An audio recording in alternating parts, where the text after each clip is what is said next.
Welcome to Spine Chilling Chats podcast, where we like to spill the tea. If you're into the macabre and enjoy hearing about true crime, supernatural, or spooky experiences, pull up a chair, pour yourself a cup of tea, and get ready for some spine chilling chats with Manda and Ange.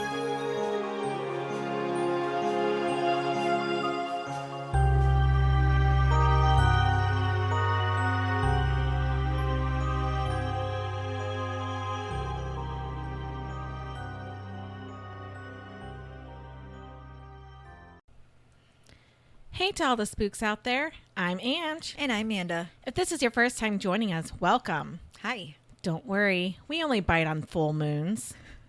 If this isn't your first time, welcome back. You already know the drill. Grab your wolfsbane and silver chains. This may get messy. Oh, yes. I've got a really sick mofo for you today. I want to give you a trigger warning that we talk about rape, including that of a couple very young boys. Ugh. We talk about dismemberment and even necrophilia. Oh, God. So please take care while listening to this. We are in the month of September now, so we are continuing with our theme of covering killers in their birth months.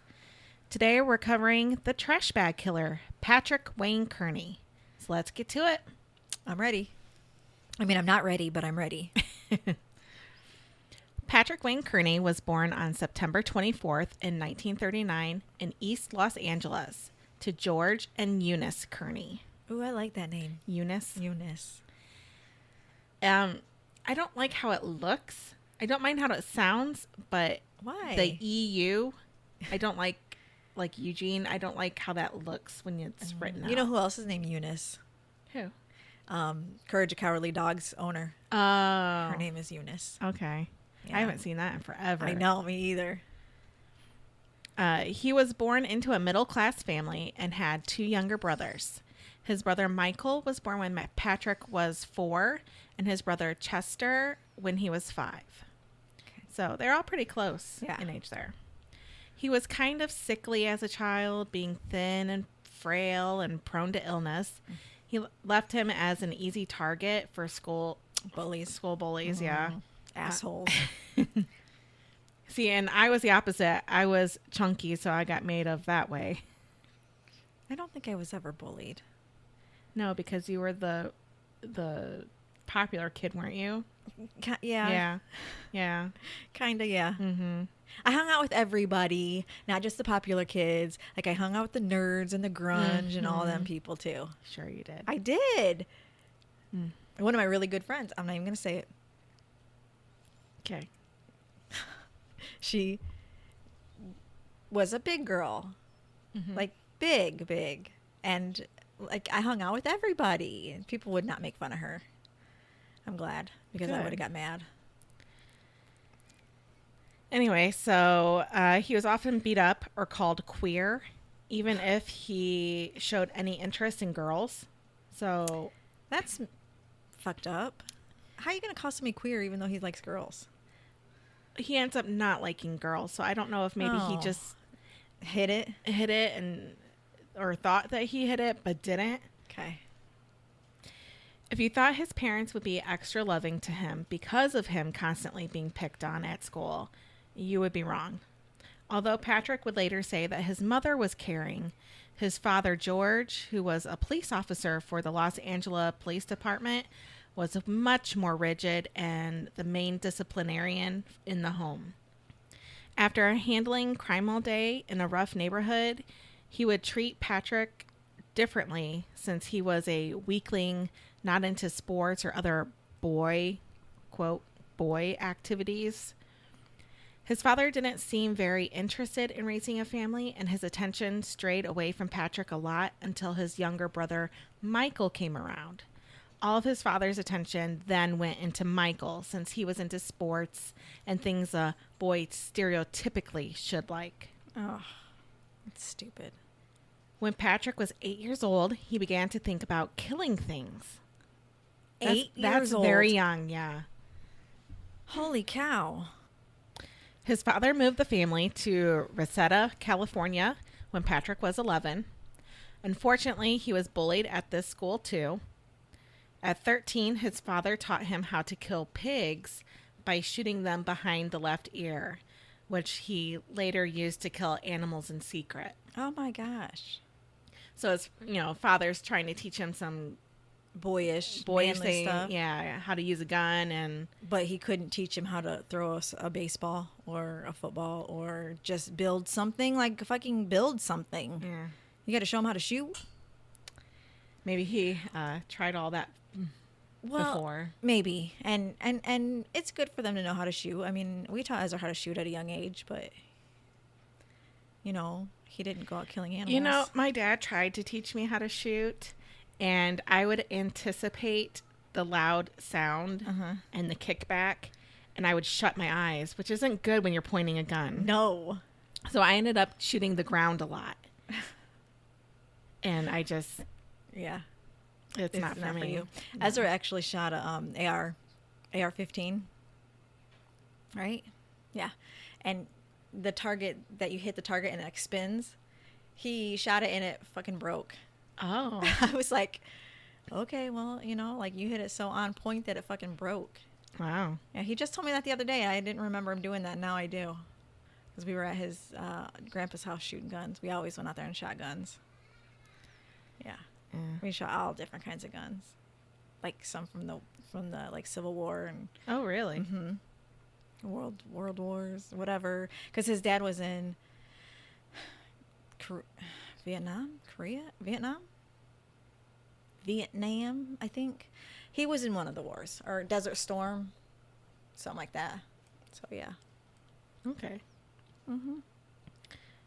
After his dad taught him how to shoot the pigs, he would like killing animals in private, and then he would roll around in the blood and guts because he liked it. So he would gut them too? Yes. So while he's doing this shooting, nobody's hearing these gunshots? No, he would probably, go out to the woods somewhere where nobody's going to hear him or see him, which is scary because how is he getting his hands on these on the guns? Exactly, as a too. kid. But I mean, this was a different time. This is in the 30s. No, probably 40s. 50s by that time because he was born in 39. Oh, okay, yeah. So 50s. In the winter of 1953, Patrick attended junior high school at Diane Street, Leckman Special Education Center in Rosetta, California. But he was bullied at this school as well. So any school he goes to, he's just getting bullied by everybody. Right. In his teens, he became withdrawn, which probably had a lot to do with being treated like crap everywhere he went. You think? And then not even having that safe place to go to at home where he could feel loved and accepted. I wonder if his family, like his brothers who were into sports, like picked on him. You know what I mean? Possibly. They were like 4 or 5 years younger than him, though. Yeah, but I don't mean nothing. The youngest ones are bullies. Excuse me? I'm the youngest I know. one, and I'm not a bully. They're the meanest ones, usually. That's not true. In my family, all the second-borns are mean. Yeah, the little assholes. I'm not excusing his actions later on, but like I've said before, we can be sad for the little boy he was, not the man that he became. He didn't get the love and support he desperately craved from his peers and his families. Around this time, he started having fantasies about killing his personal enemies, those who had treated him poorly. They often ended with him skinning them alive. Oh, my. He also, and this is really gross, he developed sexual fantasies involving dominating others and performing bestiality on his dog. Oh. His family... Like he fantasized about, or he actually did it? He actually did that. Oh, yuck. His family again moves, this time to Wilcox, Arizona, where Patrick enrolls in Wilcox Middle School. Then shortly again to Redondo Beach, California. All this moving around probably didn't help him either. He graduated from high school in 1957 at 17 years old. And I also saw it claimed from a few sites that he had an IQ of 180. Wow. Which would put him in the genius territory. Yeah. So he was very, very intelligent. So that's a pretty heavy origin story there. Yeah. After finishing school, his family moved to Houston, Texas. Patrick decided to move back to Torrance, California to attend El Camino Community College. He then, in 1958, joined the Air Force after deciding college wasn't for him. Okay. It's not for everybody. Nope. After basic training, he was stationed in Texas and worked as an engineer. In 1960, while in the Air Force, Patrick met David Hill. David was born and raised in Lubbock, Texas. He was the 7th of 9 children in a poor but devoutly religious family that was left fatherless when J.W. Hill hanged himself in his cell at the Lubbock City Jail. Wow. That's Intense. Yeah. Really intense. He led what some of those who remembered him described as a purposeless childhood, distinguished only by his skill at roller skating. So he didn't really have anything he was good at. He didn't really work hard at anything. He just kind of existed, except for roller skating. This is David Hill. Okay. Yep. I mean, roller skating's not bad. I think it's pretty cool. Yeah, I like roller skating. Yeah. In 1959, he dropped out of high school and joined the Army, only to be discharged soon after his induction for an unspecified medical disorder. He returned to Lubbock and married his high school sweetheart, Mary Elizabeth Carlson. Patrick was typically drawn to larger men, and with David being 6'2", he fit the picture. He and Patrick entered an affair with one another. Scandalous. Mm-hmm. Patrick got honorably discharged from the Air Force. It was suggested online that it may have been a don't ask, don't tell type of situation. His affair with David may have become known. The two moved to Long Beach, California. Once there, the pair began to argue constantly. In 1962, David decided to pack up and hitchhike around the country before he eventually found his way back to his ex-wife, Linda, and rekindled their relationship. They actually ended up having a child during this time. Okay. Patrick started taking a history class at California State University while David was gone. With David out of the way, Patrick starts living it up, frequenting gay bars in Southern California and in Tijuana, Mexico. Patrick was fluent in Spanish, which was really handy in picking up men. That's really cool. When he frequented Tijuana. That's really cool that he learned and was fluent in Spanish. I think being so close to the border there. Yeah. Oh, I think a lot of schools probably make it that way. Make it a requirement. A requirement, yeah. Patrick picked up a 19-year-old hitchhiker on his motorcycle. He drove him to a secluded spot outside of Indio, California, and shot him behind the ear, just like his father had taught him with the pigs. For no reason? For no reason. Once the young man was dead, Patrick did the unthinkable and sodomized the body. Oh my gosh. Yes, Patrick was into necrophilia. That's not surprising though. No, especially since I gave a trigger warning at the beginning. Yeah, but like somebody who likes to kill roll animals and roll around in the blood and guts. Yeah. Why not just do the triple threat and throw that in there and bestiality? Gross. Yeah. He then mutilated it and dumped it on the side of the Highway 86. Patrick at this time would only be 22 years old. Wow. 22 and is doing all this. Yep. Wow. Patrick's next victim was 19-year-old hitchhiker's 16-year-old cousin. His cousin. The hitchhiker's cousin that he just murdered. Oh, the hitchhiker's cousin. Okay. Who had seen Patrick pick up his victim on the motorcycle. Okay. So he realized that he could silence a potential witness and indulge his need to kill at the same time. The method was the same. Patrick lured his victim to a remote area, shot him in the head, sodomized the corpse, and disposed of the body. His third victim in 1962 would be an 8-year-old named Mike.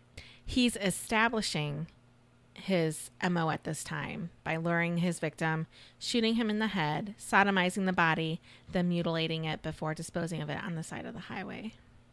So he just throws him on the side of the highway where everybody can see it. So those were in 1963. Okay. Or 1962. Shortly after his third kill in 1962, David returns to Patrick to continue their toxic on-again, off-again relationship. Patrick had established himself pretty well while David was gone, getting a nice apartment in Long Beach, a good job as an aeronautical engineer for Hughes Aircraft, Wow. making about $20,000 a year. And in 1963, it would be equivalent to $205,581 today. Wow. That's impressive. So he had a good fucking job. Yeah. So dude was making bank. David wasn't working. So Patrick is paying for everything at this point. It didn't help their toxic relationship at all because he's got, the whole weight of supporting, and David just gets to slum it every day, which is continuing how he was as a child, just no direction, just existing. Yeah. Patrick bought a house in Redondo Beach and started making even more trips to Mexico. It's believed that he committed a few murders on his trips to Mexico, but they never really investigated or confirmed anything. Yeah. There's a big gap of time from his known third victim until his fourth victim. It might be that he took a break, but I believe it's more likely like we just didn't know the victims he killed during this time. Yeah, he just wasn't caught. Yeah, I find it highly unlikely that he killed 3 people, bam, in 1962 and then took a 5-year break. Well, that's how they try to say you're the Grim Sleeper. Yeah, but I don't think he stopped either. I don't either. I think he really just moved because he was doing stuff in Brazil, and then he just I don't think he ever stopped. I don't think when they take the hiatus, I don't think they're actually taking a hiatus. They either changed up their MO a little bit or they moved their location to where they're getting their victims or something. Yeah. So his fourth victim was a man named George from Tijuana, Mexico, that David apparently previously knew. In December of 1967, Patrick snuck into his bedroom because they were hanging out, I guess. Okay. Shot him between his eyes while he was sleeping, sodomized his corpse, put him in the bathtub to dismember him, making sure to remove the bullet from the skull, and then buried him outside in the backyard behind the garage. Oh, my. His remains wouldn't be discovered until over a decade later on July 8th, 1977. Could you imagine being that person like, oh, I just want to make a garden? Yeah, and finding a fucking body. Yeah. A skeleton. Jesus. No. Patrick liked to pick men who were physically bigger than him. He would subdue them by shooting them in the head. It's theorized that he chose bigger men because they represented the bigger kids that would bully him as a small child. Makes sense. But, of course, that hasn't been confirmed. That's just me speculating. His fifth victim was John Demchick on June 26, 1971. He was a 13-year-old boy that Patrick picked up on a street corner in Inglewood, California. So this is the child. This isn't the youngest. No, but it's a child. It is a child, yeah. Patrick had promised to take the boy home, but when he got into the truck, Patrick shot him in the head. He then drove 15 miles southeast to Calexico. It's like California, Mexico. Calexico. In a secluded area. He dragged the unconscious, dying, bleeding boy out of the truck and into a nearby gully. Then he undressed John, raped him, and left him to die. His body wasn't found until February of 1973. Jeez. James Barwick, we are assuming, was his sixth victim, though we are not sure when specifically he was killed. We do know he was 17, and Patrick picked him up hitchhiking. His body was discovered on September 2nd, 1973. On August 24th, 1974, Patrick abducted his seventh victim, 5-year-old Ronald Dean Smith. It's unclear why he broke his typical victim profile with this one. He also changed his MO a little. Poor Ronald was sexually tortured over the course of 2 days. Jesus. Before Patrick suffocated him. So he's not just killing right away. No. Now he's playing with them. Now he's playing with him. And then suffocating instead of ending it quickly by shooting in the head. He then and raped him while he was still alive. Yeah, and yes. Instead of after he was dead. Yes. Patrick then suffocated him and then dumped his semi-naked body in Riverside County, where it was found October 12th, my birthday. Yay. But in 1974. His eighth victim, Albert Rivera, was a 21-year-old sex worker who was shot in the head April 13th, 1975, before Patrick took his body back to his home, where he would sodomize it, put it in the bathtub to drain it of all of its blood, dismember it with a hacksaw. So now he's starting the dismemberment. Placing the parts in various trash bags and then dispersing them in various locations like along the freeway, the landfill, and the desert. Jesus. Parts were found the same day, though. Oh. So that must have been the ones that were on the highway. Oh, yeah. So. Yeah. Larry Waters was a 20-year-old who was hitchhiking when again, don't hitchhike. Right. Almost every case that we cover is because they were hitchhiking. Or a case that we've listened to. Yeah. They were hitchhiking and they end up dead. Yeah. Which reminds me of the show on Netflix, The Killer Hitchhiker. I haven't seen it. He started out with somebody who was a killer. He hitchhiked with the killer or something like that. I can't remember exactly. Don't quote me on this.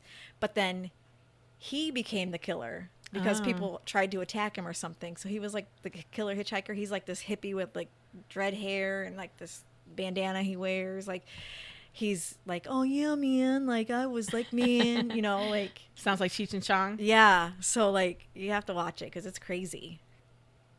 So don't hitchhike. Yeah, don't hitchhike. Some sites said that his remains were found on November 10th of 1975, while others stated his body was never found. So I was unsure of which is true. Sometime in the fall of 1976, Robert Billy Benefield became Patrick's 10th victim. He was riding his bike when it broke down. Patrick offered him a ride, and unfortunately, Billy accepted. He was then shot, sodomized, drained of blood, dismembered, bagged up, and disposed of.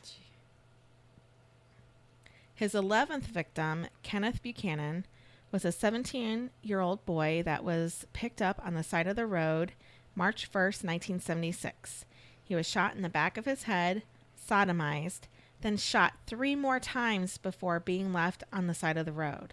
So again, he strays from his normal MO where he just, shoots him once and then like disposing of the body. He's just leaving it there again. Hold on. It's called The Hatchet-Wielding Hitchhiker. He was a scandalous true crime documentary about a carefree hitchhiker who goes from internet celebrity to an infamous murderer in the span of 3 months. Oh, wow. Yeah, it's pretty messed up. So his body was found April 7th, 1976. On March 21st, 1976, so just 20 days after Kenneth, a 13-year-old boy named Oliver Molitor was picked up hitchhiking. I love that name too, Oliver. Oliver and Company. Patrick played doctor with him to lead him up to being raped while alive. He was then shot in the head, sodomized after death, dismembered with a hacksaw, and then disposed of in trash bags that were buried all over the Palos Verdes landfill, becoming his 12th victim. Jesus. None of his remains have ever been found. And how old was he again? He was 13. 13. Which is, if you want to hide a body, the landfill is the place to go. Oh, yeah, because nobody's ever going to find it And there. by the time they figure out that's where you dumped them, it's been turned over so many times. And contaminated by so much. Yeah, there's just... Yep. Yep. But we're not saying go kill a body and dump them in the isn't- landfill. Like, this we're not isn't- giving you tips. Yeah. That's not what this podcast is. No, not at all. Larry Armendariz was a 15-year-old boy who on April 18th, 1976, was picked up hitchhiking. His 13th victim was then shot, taken back to Patrick's home, where his body was sodomized, dismembered, bagged up, and disposed of. I found conflicting information on whether or not his remains were found, too. Some sites stated they were found on April 19th. Others stated that they were never found. Michael Craig McGee was a 13-year-old boy that Patrick picked up, shot, sodomized, dismembered, and disposed of, making him his 14th victim on June 11th, 1976. Records confirmed that Michael had a lengthy rap sheet already. Patrick claimed to have picked up the boy who had been hitchhiking from Inglewood Avenue near Lenox to Torrance, California.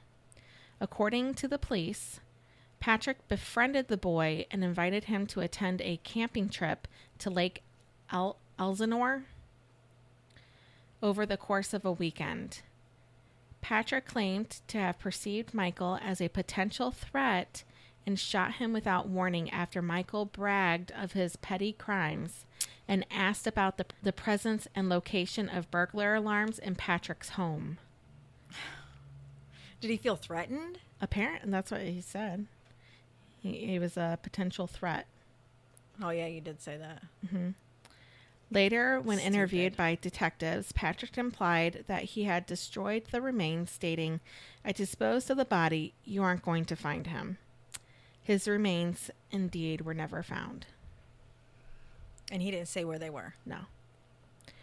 His 15th victim was taken a few days later on June 20th, 1976.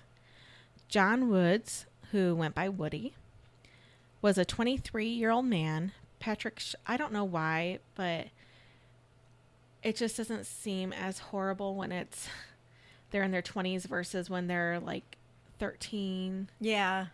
It's still horrible, of course, but it's not as it's horrific. Yeah, if that makes sense. Right. So he was a 23-year-old man. Patrick shot him and left him for dead, hiding the body under brush, going against his normal MO once again. I wonder why he keeps changing it. I don't know. Maybe he just doesn't want to get caught, or I don't know. Maybe he's getting spooked by something to where he couldn't finish his routine out. Maybe. His remains remained hidden until a year later on June 21st, 1977. During all of this, Patrick becomes more and more obsessed with other serial killers. He was particularly interested in Dean Arnold Corll was an American serial killer and sex offender who abducted, raped, tortured, and murdered a minimum of 28 teenage boys and young men between 1970 and 1973 Holy cow. The Houston and Pasadena, Texas area. Yeah. Remember, Patrick also spent some time in Houston. His family had moved there right after high school. Oh, yeah. So this may have given him that little extra something in common that made him feel that connection with Dean Corll. Dean was aided by 2 teenage accomplices, David Owen Brooks and Elmer Wayne Henley. The crimes, which became known as the Houston mass murders, came to light after Elmer Henley fatally shot Dean Corll. Upon discovery, the case was considered the worst example of serial murder in United States history. Corll's victims were typically lured with an offer of a party or of a lift to one of their various addresses where he lived. Don't take rides from strangers. Between 1970 and 1973. They would then be restrained either by force or deception, and each was killed either by strangulation or shooting with a .22 caliber pistol. Corll and his accomplices buried 17 of their victims in a rented boat shed. 4 other victims were buried in woodland near Lake Sam Rayburn. 1 victim was buried on a beach in Jefferson County. No, that doesn't make sense. Like, why would you bury him on a beach? Because sand flies away. Yeah. And it erodes away pretty quickly, versus dirt. Yeah. It's very light that it just flies away. Yeah. It don't make sense. Whatever. Idiots. Yeah. And at least 6 victims were buried on the beach on the Bolivar Peninsula. David Brooks and Elmer Henley confessed to assisting Corll in several abductions and murders. Both were sentenced to life imprisonment. Corll was also known as the Candyman and the Pied Piper because he and his family had previously owned and operated a candy factory in Houston Heights. We covered the Pied Piper. That was the Pied Piper of Tucson. Oh, yeah, that's right. And he had been known to give free candy to the local children. The next Don't take candy from strangers either. Yeah. Jesus. The next 3 victims, authorities are not sure on the dates they were murdered, so they don't know who was victims number 16, 17, or 18. Mm-hmm.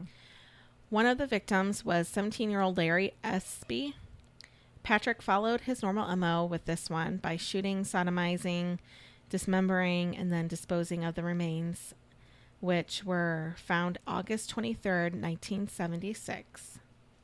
The next was 20-year-old Wilfred Lawrence Faherty. He was shot in the back of his head, and his body was just dumped on the side of the road, not following his normal MO. His body was discovered August 28th, 1976. The last of the 3 victims was Randall Lawrence Moore, who went by Randy. He was 16 years old, and like Wilfred, just left on the side of the road after being shot in the head. His body was discovered October 10th, 1976. Okay, I don't expect serial killers to be, empathetic, but, some of these things are just so brutal. She leave you on the side of the road, bury them or something, but they're serial killers. Yeah, they have issues. They don't think like normal people. Yeah, they don't have that empathy. I know. I just wish they did, because, that's so inhumane. Yeah. I mean, all of it's inhumane, but that's even worse. At least give me a burial or something. But being dumped, I'd rather be dumped than being hacked up afterwards. Yeah, and I guess I'd rather be dumped than buried, because then they couldn't find me. At least they could find me. Yeah. And give me to my family. Yeah, so they could have that closure. Yeah. I still think it's inhumane. Just fucking be nice to them when you already killed them. Just don't kill people. Or just don't kill people. But if you're going to kill them, be nice to them after you kill them. Shit. Timothy Brian Ingham would be Patrick's 19th victim. He was a 19-year-old who Patrick shot while he was asleep on September 15, 1976. He then threw his body down a ravine. Patrick took Timothy's possessions and gave them away to people he knew in Mexico. His remains were discovered September 24th, 1976. So just a little bit afterwards. Yeah. Because he was killed on the 15th and found on the 24th. That was quick. The next two victims, again, authorities aren't sure on the exact dates they were murdered, just that it happened in the fall of 1976. So we'll just say number 20 was 17-year-old Robert Benefield, who was picked up hitchhiking, shot, sodomized, dismembered, and disposed of in numerous locations. So leave a bag here, leave a bag there.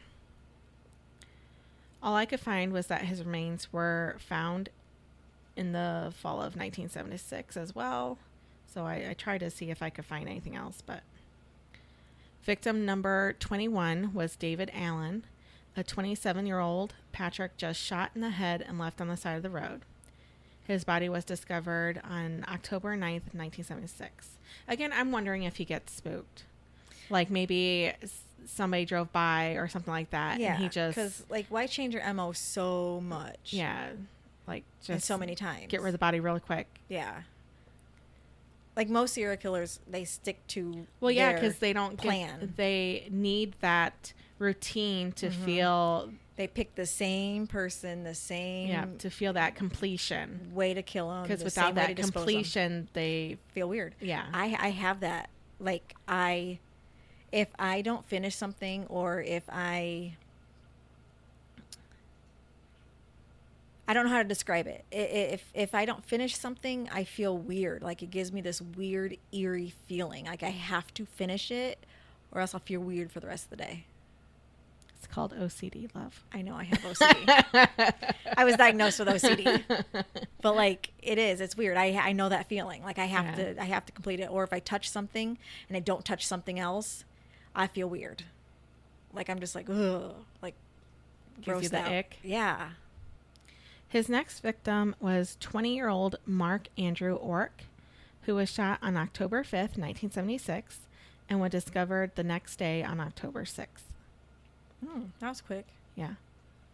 Victim number 23 was Nicholas Hernandez Jimenez, a 28-year-old man that was shot in January of 1977 before being sodomized, dismembered, and disposed of per Patrick's usual MO. His remains were found January 23rd, 1977. Arturo Ramos Marquez, a 24-year-old man, became Patrick's 24th victim on February 26, 1977. He was shot, sodomized, dismembered, and disposed of in trash bags per Patrick's normal MO. His remains were discovered on March 3rd, 1977. Patrick, oddly enough, mailed Arturo's car keys back to Arturo's home address so his family would have them. So, see, that's the kind of consideration I was looking for. But that's just so weird. It is weird. Why? Right. So they can have his car? What did they want his car for? That's just a constant reminder that somebody killed him. And that maybe they found his remains, maybe they didn't. Like, no. I want some sentimental items, but a car is not one of them. Mm-mm. They did find his remains. Like, give me his pinky finger or something. Ew. I'm kidding. We can't be friends. Nobody wants a car. Give me a fucking finger. Patrick's 25th victim, 17-year-old John LeMay, is the reason Patrick ultimately gets captured. Oh. On March 13th, 1977, John had told a neighbor that he was going to meet a man named Dave in Redondo Beach. They had met at a local gym. John was openly gay and bonded with Dave over this. In the 1970s, it was a lot different than it is today, and it was very much a taboo subject, homosexuality. Mm-hmm. Dave had invited John over to hang out at his house, which still is wildly inappropriate considering John is only 17 and Dave is no other than Patrick's longtime on-again, off-again boyfriend, David Hill. Right. Who is 34 at the time. So John went over to David's house that he shared with Patrick, but David isn't home yet. Patrick and John sat on the couch to watch TV when all of a sudden Patrick whips out his gun and shoots John in the back of his head. So is this all a ruse? Did they like lure? Is this luring him?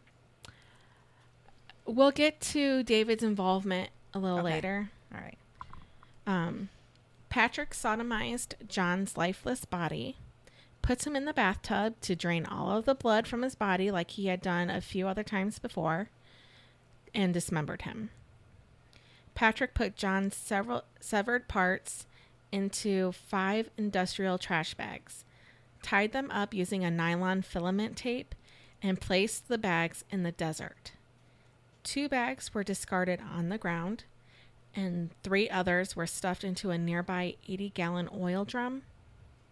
The victim's head was missing and never found. Patrick liked using the desert. The desert animals and insects removed evidence quickly and efficiently. And the hot sun decomposes them quickly. Yeah, too. This is a quote.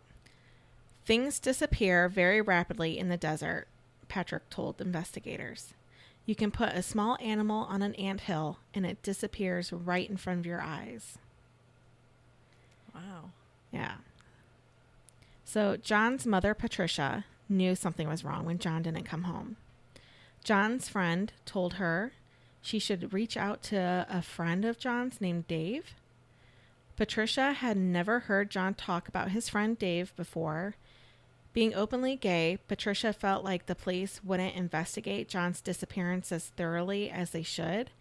So she really stayed on them, pushing them to give John their full attention, even though police thought John was going to be just another, and this is their words, not mine, a fag in a bag. So that's how police were looking at these. Just like they look at the sex workers. Sex workers. I was going to say something else. But yeah, just like they do the sex workers or black women. Yeah. You know, like they just discard them like they're nothing. Yep, just a fag in a bag. 5 days after he was reported missing, his remains were found. On April 6, 1977, Patrick would murder his last victim, 8-year-old Merle Hondo Chance.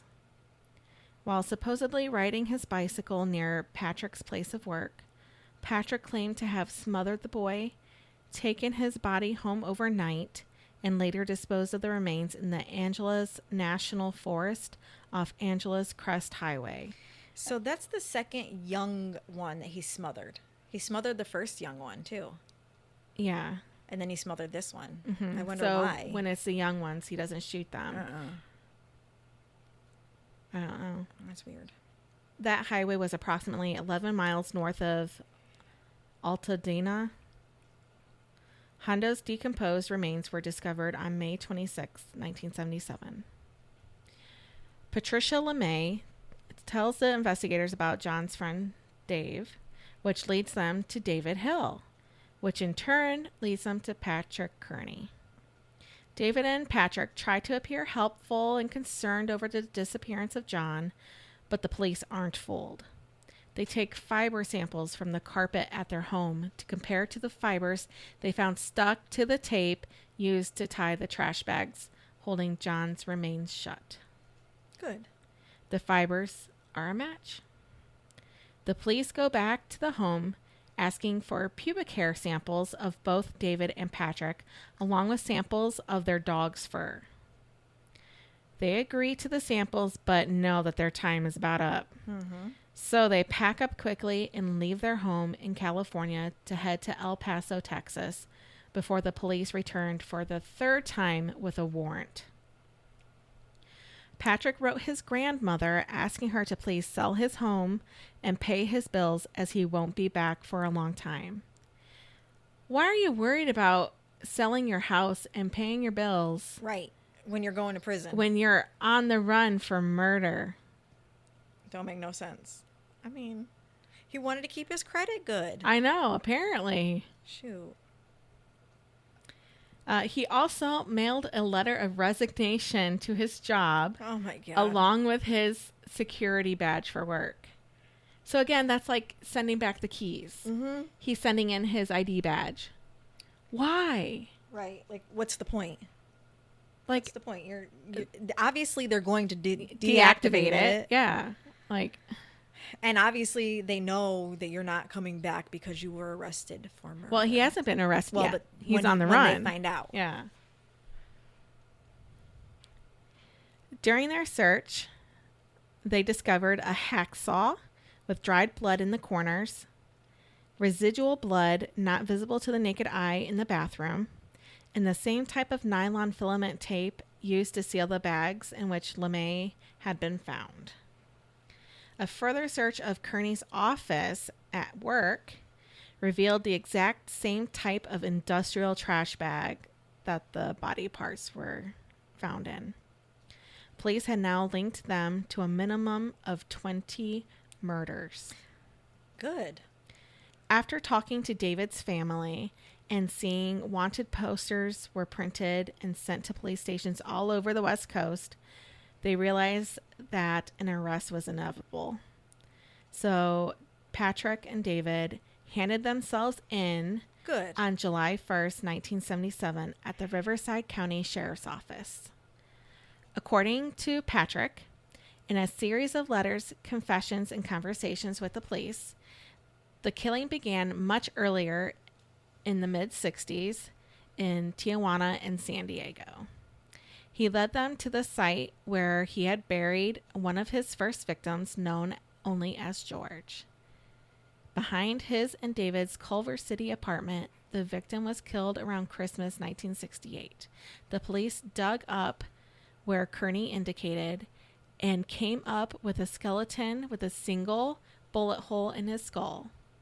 After killing George, a paranoid Kearney had laid low for over a year. Nobody came knocking on his door, and he realized that he had actually gotten away with murder. A neighbor said she occasionally heard what she thought were gunshots, but had no idea they came from the Kearney and Hill apartment. After his arrest, Patrick wrote letters to the police detailing the crimes, the names of the victims, and the places the bodies would be found.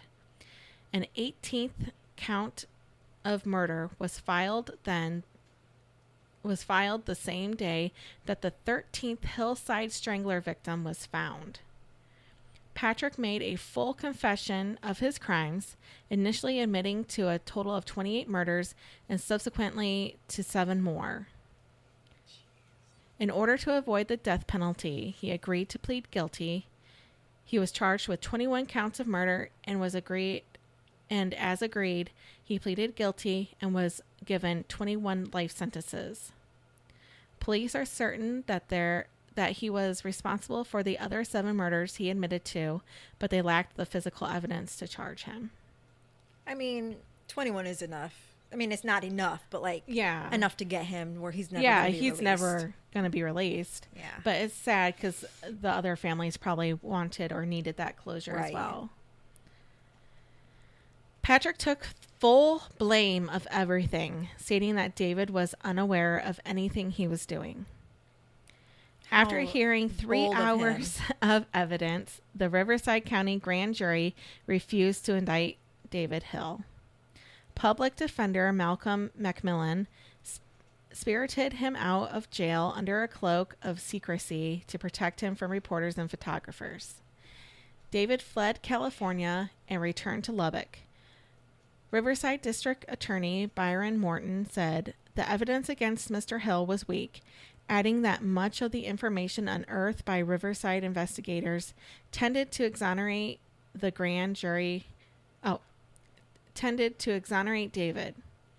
McMillan said he was not surprised the grand jury refused to indict David, adding that he did not think there was sufficient evidence to hold him to answer in superior court. So, I think he was aware. I don't think it'd be possible not to be aware. Who, David? Yeah. Yeah. Like, that's okay, your friend George disappeared. How noble of him to take all of the credit. And his friend John just disappeared. Like, all of your friends are disappearing around your boyfriend. And if he's killing them in their own apartment. Yeah, you can't tell me that he had time to clean it thoroughly. Where nothing was left. And at some of them, he's like draining their blood. Yeah. So that's going to take a while. Yeah. And I'm sure it takes a while to dismember a body. Right. Like he had to have known something. And if he didn't and he was oblivious to it, like, you're a dumb. fucking moron. You're dumb. Like, there's no way. Yeah. There had to be some kind of evidence left somewhere, something left somewhere. Yeah, that don't make no sense. I don't buy it. I don't buy it. Against the advice of his attorney, Patrick Kearney changed his not guilty plea to a plea of guilty. His attorney advised him to plead not guilty by reason of insanity, but Kearney pleaded guilty to the original 3 charges of murder and asked to be sentenced immediately in an apparent move to avoid California's death penalty. His actions were moot. The death penalty law didn't go in effect until August 1977. All of Kearney's homicides predated that time, so the death penalty was never really an option for his prosecutors anyways. That sucks. I'm all for, like, the death penalty now. Oh, me too. 100%. Superior Judge John Hughes handed down a life term with the possibility of parole in 7 years. I think because California is one of those weird states where they have to allow a chance of parole. Even if you kill somebody? I think so. I think it's one of those weird states. I don't know if it's still that way.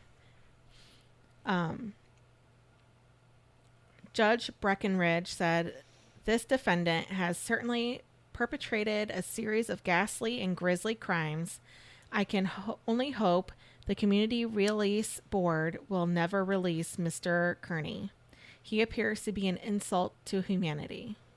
End quote. I'd say True. so. Yep, agreed. For what seems to be approximately 32 murders, Kearney was eventually charged with 21 counts of murder and received 21 life sentences. Patrick is 85 years old and still incarcerated at California State Prison, Mule Creek. Now, Patrick did share a couple of close calls he had over the years. Today, he's living out his life sentences in California. He writes essays and has had a few of them published. David Hill passed away April 10th, 1991 in his hometown at the age of 48 and was buried in the city of Lubbock Cemetery in Lubbock, Texas. I tried finding what he died of. Yeah, I was wondering. Or why he died, but I couldn't find it anywhere. Cause of death. Yeah, so I don't know if he had a heart attack or... Back in the day, could have been HIV. Yeah, something like that. According to Dennis McDougall, Patrick once had a flat tire during one of his drives to the desert to dispose of a body. When he discovered that the spare was flat too, he had to call a tow truck to get his car to the service station. Patrick stood by You sweating. mean he didn't just drive on it like me? No. Oh. Yeah. Amanda got a flat and drove all the way home. I only got a block away. Then I drove the block back home. But still. Oh, No, you drove home from school. work. Yeah. I was at school, and my school is where I work. And this guy pointed at my car, and I thought he was being rude because I thought he had the right of way, and he didn't. I did. And he pointed at my car, and apparently it turned out I had a flat tire, but I didn't know till the next morning, and I tried to drive on it, and it sounded weird. So I got out and looked, and it was flat, and I had to call Angela and was like, Come get me, bitch. Did you leave for work already? Will you come get me? And then I drove my car home, and the tire's ruined. Yeah. Now I have an ugly donut on there for now. Yeah. Till I get my new one. Stupid. All because of all the fucking construction going on around here. I ran over a screw. Did I show you that picture? Mm-hmm. Stupid. It had to have been from around campus. It had to be. Because on the way there, it sounded fine. On the way back is when it sounded a little weird, but I thought something was just knocking. So I was like, I'll just have my mechanic look at it when I get back. Then the next day, it sounded like an actual flat tire. And I was like, oh, shit. Because I know what those sound like. Yeah. Yeah. It's ridiculous. So Patrick stood by sweating bullets while the attendant fixed the flat, never questioning the bags in the back seat, which contained arms, legs, a rib cage, and some intestines.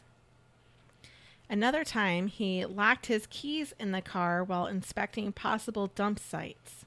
It took him hours to jimmy open the lock with a coat hanger, nervously looking over his shoulder the whole time. Freshly filled trash bags again in the back seat. Jesus. As soon as the bags were unloaded, though, he felt an enormous sense of relief, accomplishment, and power. If only he had failed, how many lives could have been saved? Right. Right. Yeah. And that's Patrick Kearney. Piece of shit. Yeah. They all are. And I would say he probably was feminine-like and not manly like his dad wanted him to be, because he couldn't even change his own tire. I can change a fucking tire. It said that his spare tire was flat as well. Oh. I must have missed that part. Yeah. Stupid. But still, I could change my own tire. I didn't. Ezra did for me, but I can still change a tire. I know how. I've done it before. I don't think I've ever changed a flat tire. Really? It's not really that hard. The hardest part is getting the lug nuts off if they've used a gun to put them on. Yeah. And then making sure that they're tight enough. Like, I went to my sister's yesterday, and Ezra texted me, and he was like, did it fall off? I was like, no, we're good. We're good. So. The fun parts of being an adult. I know. So stupid. And I just got my car back from being fixed, in case you guys didn't know. Like, I hit a deer, and it took almost 8 months for it to get fixed. And so I drove it around looking all ugly. And I just got it back, like, what, a month ago? Mm-hmm. And now I have a flat tire with an ugly donut, so now it looks ugly again. Yeah. But at least it doesn't permanently look ugly like mine. Yours doesn't even look like it, though. Yeah, it does, though. Like, yours look better than mine. yeah, but at least yours got fixed. Well, yeah. I don't have full coverage, so mine's just gonna look the way it does. But you can still barely even tell. It's noticeable for And me. you have 2 brand new headlights, and I just have the one, and he shined up the other. I only have one headlight, one brand new You only- headlight. We only replaced the one.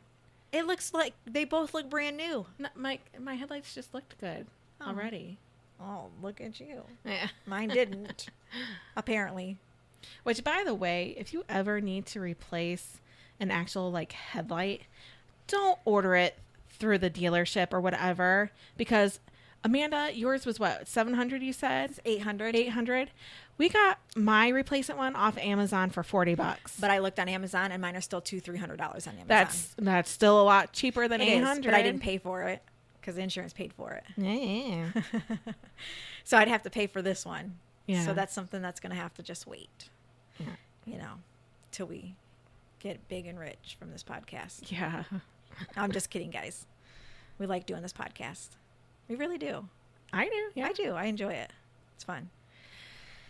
Anyways, that was Patrick Kearney, the trash bag killer. A piece of shit. Don't hitchhike, people. Don't take candy from strangers. Don't take rides from strangers. Don't do anything with strangers. Like, walk away. Stranger danger. Yeah. In fact, don't even talk to people you know. Right. Just hide in your house all day like we do. Yeah. See, we're still alive. Right. Because we don't open windows. I don't open the door. Don't open the doors. Especially strangers. if I'm alone. Like if Robbie's at work, I don't answer the door. I don't answer the door at all. No. Well, sometimes I have to. I don't. I'll look out the curtain and I'll be like, not answering the door. Yeah. Because everybody knows that I will not answer the door. You need to text me before you come over.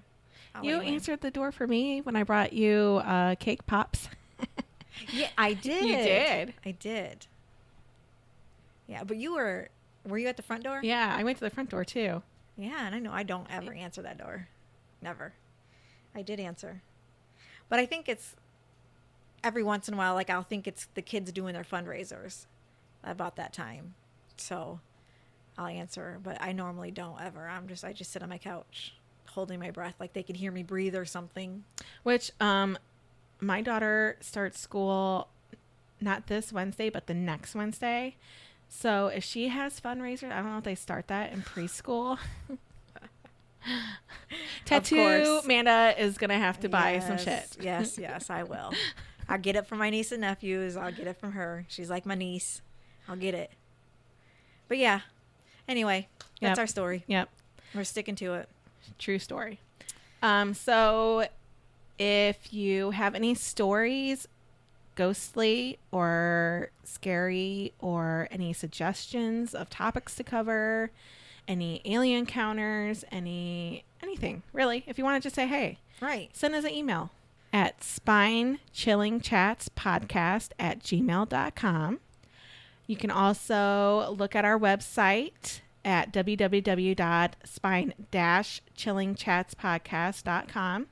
We have our bio on there. We have pictures. We have a link to our store so you can get some merch. Buy some merchandise. It's pretty cool. I'm actually wearing mine today. Yep. Hot Ghoul Summer. My little tank top because it's like 150 degrees outside. I know. It's ridiculous. I thought we were getting fall. So was I. I was so excited. And then its second summer came. And all this week it's going to be like in the 90s with heat indexes into the hundreds. Yeah. Yes, buy some merch. They're really cool. We have really cool stuff. And if you want to submit a story or anything like that, we will omit your name if you want us to. You don't want us to say it. If you want us to say it, if you want to change your name, whatever. We'll do whatever you ask us to do. Yep. Find us on Facebook, Instagram, TikTok, YouTube. Yep. And that's it. I think that's it. Yeah. Just check us out. Tell your friends about us. Share us. Yes. We want to continue doing this, so we really like please doing spread this. the word. And we get so excited when we see new countries and new states pop up, you know. And more people like, oh, you got 160 views. And we're like, cool. You know, it's not thousands. But we'll take what we can get. Yeah, we're still happy. Yeah. So. Yeah, keep it coming. Share the word. Yep. That's it. Yeah. All right, guys. Well, we hope you enjoyed. We hope you come back. And we hope you keep it spooky. See you guys. Bye. Bye.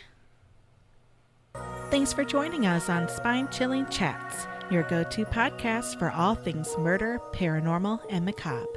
Keep sipping that spooky tea and diving into the darkness with us. If our tales have sent chills down your spine, don't forget to hit subscribe and share with your fellow lovers of the haunting and horrific. See you next time.